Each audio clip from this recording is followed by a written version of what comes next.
Watch the lead block here by Hayward. He gets 2 of them, Dick. The play comes right here. They take Christian out. Ironhead leads. There's 1. There's 2. And Anderson cuts right inside for the easy score. Kevin Butler to try the extra point. It's good, and the Bears are within 6. Time to get back on the top. Give it to him! Welcome back. At the end of the third period, Jeff Hostetler and the Raiders mounted a promising drive, but a goal line stand by the Bears at the start of the fourth kept them to a field goal for a 9-point lead. We join the Bears' next drive at midfield. 16-7, it's Anderson. And now the passing game, opening up the running game, and of course that whole manner of complementing the 2 forms of attack. You can't really expect to continue to be a top winner unless you have both. And a classic example of 2 teams went to the Super Bowl last year and continue to play well this year. The Cowboys and the Bills. They run it, they pass it. It's the balance you need in your offense.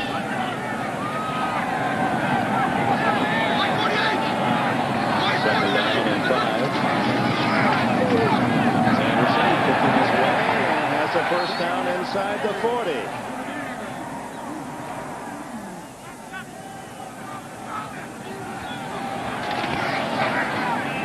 Anderson spinning, and he's getting about 5 yards a try here. 5, 5, and 5, and inside the Raider 35 before Nolan Harrison can twist him down, and Washington can secure Neil Anderson, who's had a good day. 62 yards. Good day and now good night. Now, see, Dick, the last time the Bears had the ball, they established some momentum, found some things they could do. Now, this time they come out on the field showing some signs of life offensively. 10 minutes exactly to go. Waddle's okay. He's back into the right. Maybe to the left. Harbaugh to Christian. The all-time rusher in Northwestern history up the road in Evanston has a first down at the 22. 12 yards on the play. Waddle comes in motion, and he's going to pick off the man where Christian runs the pattern. Very well designed. Harbaugh puts it right on the money. There's another big fullback, that Doc Christian. He's only 5'10", but carries 225. Rushed for some 2,600 yards with the Wildcats. Hayward gets his chance and picks up maybe a yard. Aaron Wallace and others for the tackle. Oh, Nolan Harrison was right in the backfield there just as Ironhead got the ball. He's got a bad elbow. He kind of hyperextended it a couple of weeks ago. Now watch Harrison show up here, 74. Oh, that thing just bounced off his face mask. That'll make that elbow sting. Harrison played at Indiana. He's 280, giving about 25 pounds away on that matchup with Anderson up the middle. Grabbed by the ankles at the 20. And how many times today? 4 or 5 times. Anderson just about at that point where he's going to break for a good gain. Gets caught right around the ankles. McLaughlin got him that time. And I suppose there are longtime Bear fans who say, well, that's how much he's slowed down. 5 years ago, he used to get to that hole a little quicker. I mean, if you're a Neil Anderson fan, you say, wait a minute. You know, when the hole closes, no running back in the world can make a lot of yards. The only exception to that was Walter Payton. 0 for 6 on third down is the report on the Bears. They look at 3rd and 8. Harbaugh's fumbles. And he's got it at the 11-yard line. Dick, that was a design play. Now you can tell it's a design play because watch the offensive lineman. Set, go downfield. You know immediately. He's got 3 people out there to escort him. Picks up the first down. At the 11-yard line, they can get a first down without the touchdown. Trailing 16-7, Anderson to the 8-yard line. Well, Harbaugh, we asked him about Wannstedt, and he said he's a little different. That I grew up with my father, who was a tough critical coach. Then I went to Michigan. Bo Schembechler got a little more of the same. Then I came here and Ditka was waiting. So that doesn't change. And Wannstedt is more half full. The glass is half full. And he's trying to be very soothing and easy on this team in his first year. Wannstedt, think positively. And Harbaugh's been a project because he's been booed by these fans as they head up again today. Anderson again close to breaking free and caught by the shirt tail inside the 5. So close. Terry McDaniel with a little shot to the head there of Neil Anderson. And Troy Auzine, number 70, was a little incensed. But with these two teams, you expect that. I mean, that's just part of the everyday playing football. Hayward, excellent block on 51 Wallace. Now watch at the end of this play. Terry McDaniel, hands to the face. Auzine pulls him away. The ball just inside the 4. Remember, the Bears can get a first down at about the half-yard line.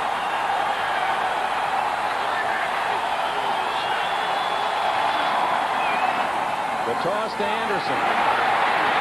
Oh, what a defensive play by 91 Chester McLaughlin. He's 315 pounds, fans. 315, and he sprints to the outside and collars Anderson. He's also a defensive tackle. He had the half of the field to run out there. That was a tremendous play by McLaughlin. No wonder the Raiders are so high on this second-year man from Clemson. He has basically been adopted by Howie Long. That is a very good adoptive parent if you're Chester McLaughlin. So with that play at the 4 and 3 yards for a first down, Butler will try the short field goal and misses it to the left. Oh no. Well, the cycle is sour. One of the most consistent things for the Chicago Bears through all this has been Kevin Butler. Butler had made 24 in a row inside the 40, and Harbaugh reacts as well as anyone in Chicago might to a 21-yard miss. On their next possession, this incomplete pass forced the Raiders to punt, giving Chicago the ball back with under 3 minutes left. Their drive was in danger of stalling too. As we pick it up, they have a crucial 4th down. So now they have to get at least a couple of yards, a 4th down and 2 to maintain possession. 2:21. Harbaugh underneath, and that might be just enough as Jones drills the receiver. It was Anderson. Boy, that is awful close, Dick. They'll call time to measure, and that'll stop the clock for Chicago at 2:12. The far side change, or the official change this half. They've got it based on that. This would be a shame if they don't have it. Oh, they do big time.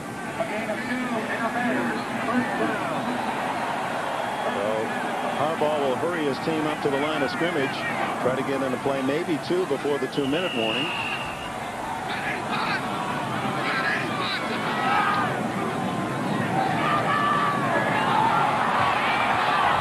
He throws incomplete, intended for the tight end Ryan Wetnight, the rookie from Stanford. But he gets another play before the 2-minute warning.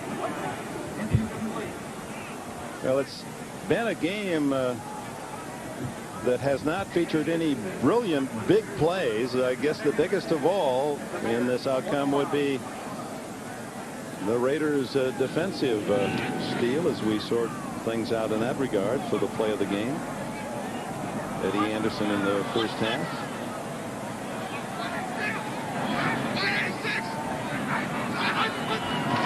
Harbaugh still looking for 5 yards to reach 100 for the day and doesn't get it there to Waddle. And at 1:57, the Bears trailing by 9.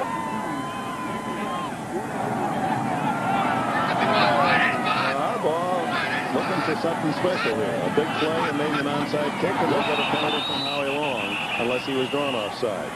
Howie is quick, always has been, getting off the ball any defensive lineman in football. Encroachment, 75, defense before the snap, 5 yards, still 3rd down. Last night he told us he's in his zone. He's just looking for movement, and any movement, unfortunately. Yeah, just a little bob of the head that Harbaugh got him that time. And he must have tremendous peripheral vision, because he did say, I just react. I see so much around me. Harbaugh, the waddle. Ooh.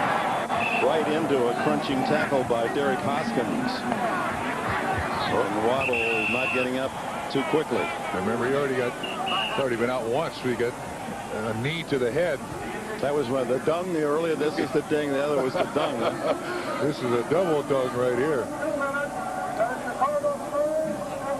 Yeah, because of an injury, they're charged a timeout. So no timeouts left for Harbaugh. 1:46 to go. Christian in the backfield now with Anderson. Harbaugh to Christian. Tackled by Joe. What a job by Christian to drag him out of bounds and stop the clock. That was a heck of an effort by this 11th round pick by Atlanta a couple of years ago. Yeah, the rule is here, you don't fight for inches, you try to save seconds. Harbaugh at only 8 yards passing in the first half. Things improved somewhat here in the second. They've had one big drive, but that's been basically it. Howie Long passing Harbaugh, who has to throw it away, and the flag goes down.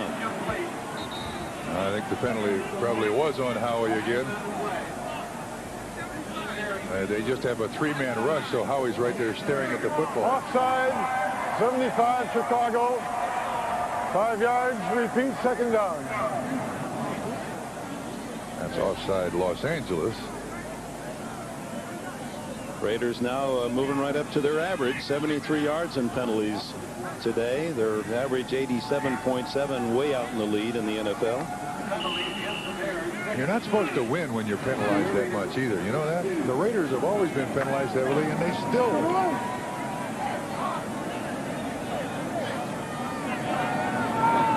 Banks in the game as a 4th wide receiver, and Harbaugh throws down the middle to Banks, and a first down at the 13-yard line.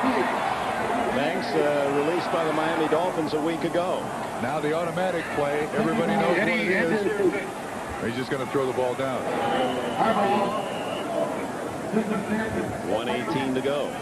So a quick touchdown here. Onside kick. Maybe Kevin Butler will get a chance to make amends.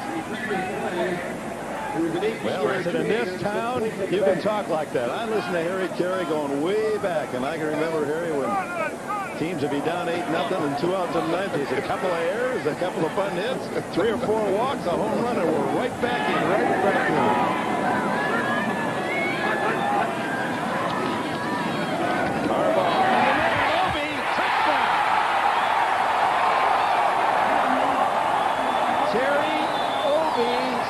Touchdown catch of the season.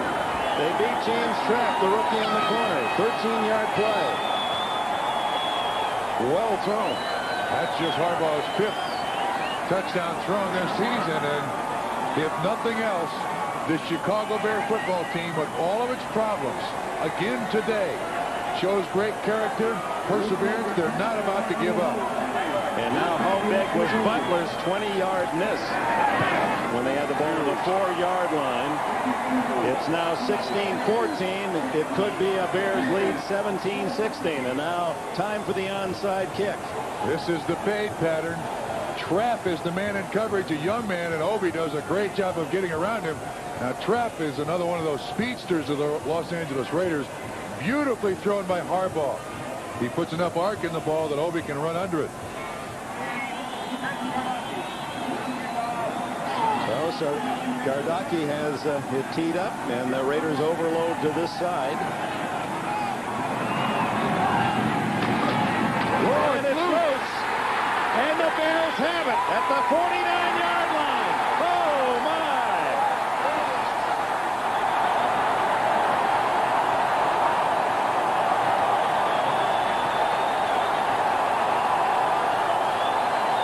Poorly done by the Raiders. They just seem to be waiting for someone else to go after it. But the guys go up front and block.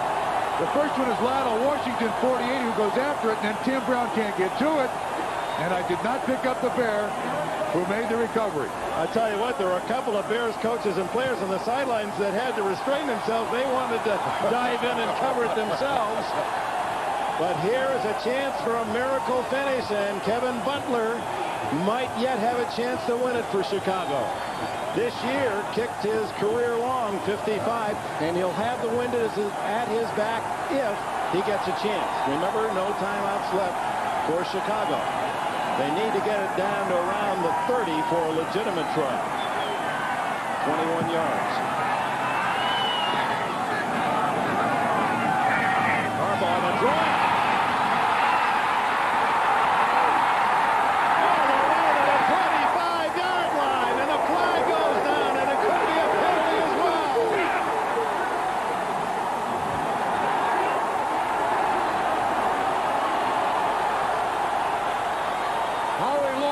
By the shirt, can't hang on.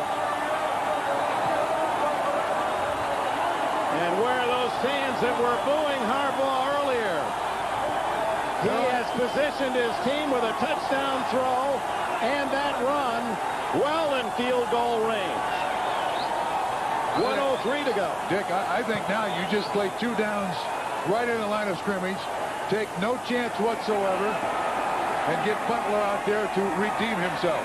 25-yard run, and then the penalty takes it to the 12-yard line. It would appear to be a cinched field goal, but it was shorter than that for Butler when he missed when the line of scrimmage was the 4.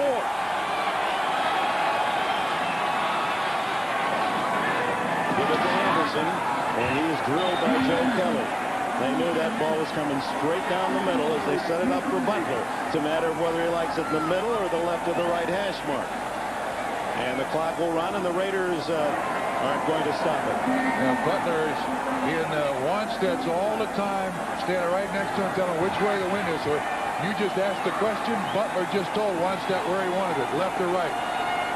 He's a meteorologist. He knows the winds and the drifts and the grass and the temperature and everything, how it affects his kicking. And Wanstead said he keeps me apprised. They were down there, and this is just a kneel down for Harbaugh. They wanted him to throw the ball down to stop the clock. Oh, now the clock is running, and this could be disastrous for the Bears. They may not get a chance to kick the field goal. The Raiders just kicked the ball away. And that will allow the official to stop the clock. And if the Bears are smart, they've got to get somebody in there. Well, they do have time to take a snap and down the ball with 5 seconds. Oh, my. He better hurry. 1 second to go. Goodness. 1 second to go, and they were fortunate to have the down, and here comes Butler. Oh, my goodness. Well, the 66,000 sellout, maybe 35,000 left to see a finish that, regardless what happens here, they'll be talking about all week here in the Windy City. Butler, wind at his back. It's a 30-yard attempt for victory, and to erase the ugliness of an earlier miss. He missed to the left. Oh, my. That was a high snap, Dick. And the Raiders are going to hurry and get on the bus before someone changes the mind of this game. Butler from 20 and from 30, 2 misses from a man who had hit 24 in a row inside the 40-yard line. Oh, the pain in the body of that man, Kevin Butler. You see how high the snap was? It was over Gardaki's head. He actually does a good job of getting the ball down on the ground. Threw off the timing, perhaps, of Butler. Actually, the spot looks pretty good, but if the timing is off and the kicker sees the holder go up on it, it just... And no. And Art Shell, wide-eyed, can't believe that he escaped the noose today. His team flirting with defeat down to the final seconds. 16-14, the Raiders prevail. Well, the Raiders threw one away last week, and Kevin Butler certainly kicked that one away for the Bears. He'd been perfect this season from inside the 40-yard line. It just wasn't Butthead's week this week. Bob, they did put themselves in a position, at least in the second half, though, to win the game, which is some encouragement, I suppose, for their new coach, Dave Wanstead. Well, it's definitely got to be encouraging for them. They know they're playing a very formidable team in the Raiders, and even though it was played at home at Soldier Field, they've got to be happy to a certain extent with their performance. Obviously, there are certain things. Butler's going to be a little down. The offensive line, I think, for the most part, held up a little bit stronger than they had in the past, allowing only 1 sack. So, obviously, he's got his work cut out for him, but he's got some good people there, some good talent to work with. Okay, I can't help thinking, though, that the scenes on the sideline would have been a little bit more explosive if Mike Ditka had still been with the Bears. And for those of you who missed their weekly dose of Ditka, we've got an update for you. Iron Mike has actually been taking it surprisingly easy this year, although he does break his iron here. And when he's not abusing clubs on the golf course, he's winning some truly horrible jumpers on NBC, where he works as an analyst, and spends much of his time denying rumours that he's going back to coaching.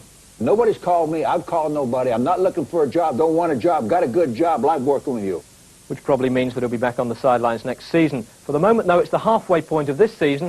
At least we think it is. It's hard to tell with all these bye weeks. And with almost as much going on off the field as on this year, we thought we'd have a look back at some of the season's issues so far. Are you ready for some football? Not in the nation's capital anyway, where the honeymoon was over early for the new Pettibone administration, thanks to a series of poor policy choices. What a brain-dead play by the Redskins! Certainly not in Houston, where George Bush's local team seemed to be more interested in factional infighting. Everybody needs to just shut up. Too late, Warren, after the Oilers docked tackle David Williams a week's pay for missing a game to be at the birth of his son, it became a partisan debate on family values. We're with David Williams. They're with management of the Houston Oilers. Across the state in Dallas, there was economic gloom the first 2 weeks as Jerry Jones and Emmitt Smith argued over zeros, while the team played like a bunch of them. Oh, boy. Around the rest of the league, healthcare was the big issue. In case you didn't recognize him, this is the official media guide photo of Joe Montana. While some teams tried rebuilding their starting quarterbacks, the Chiefs opted for genetic engineering. This bunch of clones should last them at least a couple of weeks. In San Francisco, Steve Young was nervous about health insurance. No wonder his premiums have doubled since he became his own receiver. And with private care increasingly hard to come by, Randall Cunningham and Jim McMahon took note of this season's field goal fest and decided to get into something safer altogether. Talking of field goals, there are so many of them now, even the refs are getting confused. Check out these two. And who can blame them when they're constantly surrounded by special interest group lobbyists, desperate to get their point over to anyone who'll listen. Can anybody hear me? Wake up! You're looking at me like I'm not even talking. Ron, can you hear me? Ron, can you hear me? And don't call back either. Dick, can you hear me? Can you guys hear me? Evidently not. Of course, hearing doesn't always help. Illegal forward pass, thrown from beyond the line of scrimmage, number 11 offense. From beyond the line of scrimmage is an incomplete pass when it is completed by the offensive team. Therefore, that ball is dead by rule upon being caught. The penalty for the illegal forward pass carries 5 yards and loss of down from the spot of the pass. We will enforce the penalty. It is still 4th down. Gordon McCarter there showing why it takes 3 hours to play a 1-hour game. Well, we didn't put that in the beginner's guide. Anyway, enough peripheral stuff. Let's catch up with the rest of the action from Week 10.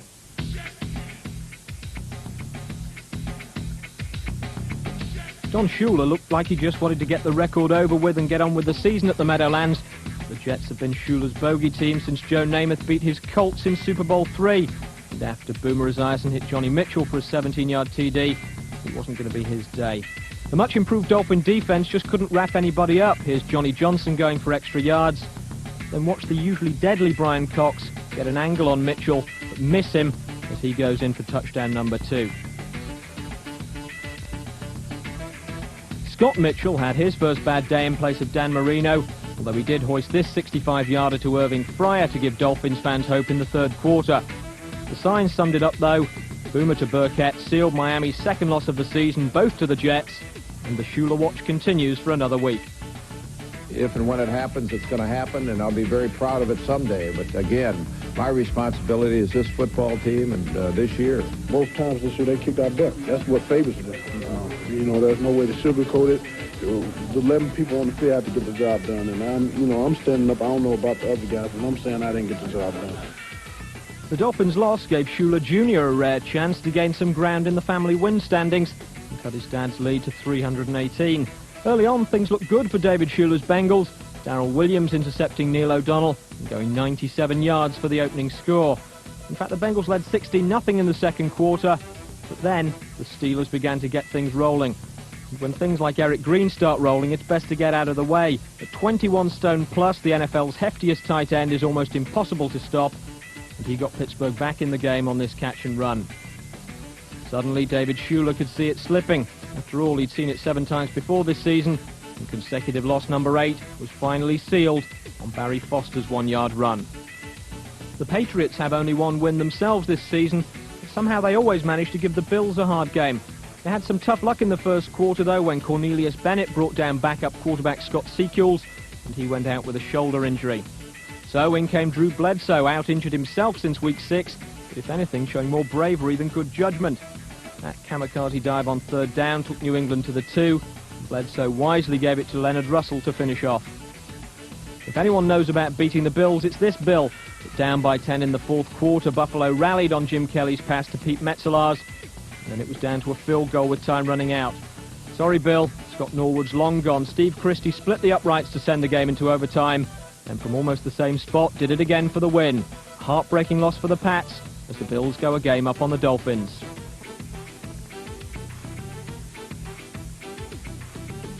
A shoulder injury kept Jim McMahon on the sidelines as the Vikes fell behind at home to the Chargers' pounding ground game. Minnesota, meanwhile, had a miserable day rushing, just 20 yards, although Barry Word did make this 1-yarder count. The Vikings didn't threaten for long, though, and an increasingly impressive-looking John Freese clinched their 2nd straight road win with the pass to Sean Jefferson. Now the fact that we're gelling and coming together, our confidence is starting to grow with each victory. Somehow, I don't think it's fresh breath confidence, though. On a 6-game losing skid, Richie Pettibone's Redskins were looking for any kind of confidence booster they could get. And Roosevelt Potts handed them one in the second quarter, fumbling a pass to Darrell Green, who went 79 yards for the opening touchdown. The Colts rallied behind Jeff George, who had a huge day passing, 376 yards, 72 of them on this scoring pass to Reggie Langhorne. Apart from this bomb to Tim McGee, Mark Rippon was hardly spectacular in charge of the Redskins offense, but with a couple of quarterback sneaks for touchdowns, he did enough to get them their first win since week 1. When you get in between the white lines and it's your turn to play and you're on the field, you know, this is a result-oriented business, and no matter what the feelings are, you got to go out there and do your best. Bernie was back in Cleveland, but as usual in Browns-Broncos games, it was John Elway who did most of the damage. His 38-yarder to Derek Russell put Denver up 16-0. And it was a long day for his opposite number, only back in the team because Vinny Testaverde's shoulder injury is more serious than first thought. Bernie Kosar's lack of mobility was exploited all day by the Denver pass rush. Elway finished with 3 touchdowns, and he's now won 9 of his last 12 games against the Browns. Elsewhere around the league, the Cardinals' Joe Bugle has been told he has to win 9 games this season to keep his job. It's a long shot, but the Cards kept his chances alive mathematically at least with a home win against the struggling Eagles. Warren Moon had a couple of touchdown passes as the Oilers continued their recovery with a win in the Astrodome against the Seahawks. And the Lions continue to set the pace in the NFC Central, moving to a record of 6-2 with a shutout of the Buccaneers. Detroit's divisional rivals Green Bay play Kansas City later tonight, and the never-ending curse of the bye week fell on the NFC West. So a bad week all round for the Schuler family, not only Don and David losing, but Don's other son Mike, a tight ends coach with the Chicago Bears, so 3 losses out of 3 for the Schulers this week. But Bob, what about this bye week? Here we are in week 10 and we're calling it the halfway point of the season. Yeah, I don't know about this bye week stuff. All these kids. Back when I played ball, we didn't have bye weeks. In fact, sometimes we played 3-4 games a week. I mean, we didn't need a rest. We were in great shape. These kids nowadays, they don't know what it's like to play. Geez, back. We used to, after games, we used to fold our helmets up and no face masks and okay, I'm rambling now. But I don't know. I really think that the NFL has put in these bye weeks for no other reason than to get a couple extra weekends of TV time and a little extra revenue. Sounds like a plan to me. Well, it might be bringing in the revenue. It's certainly confusing us, though. All right, I think that's it from us for this week. You can catch some action from the Green Bay-Kansas City game on Trash Talk on Thursday at 6 o'clock. We'll be back next week with the best of the Week 11 action. From Bob and me, good night.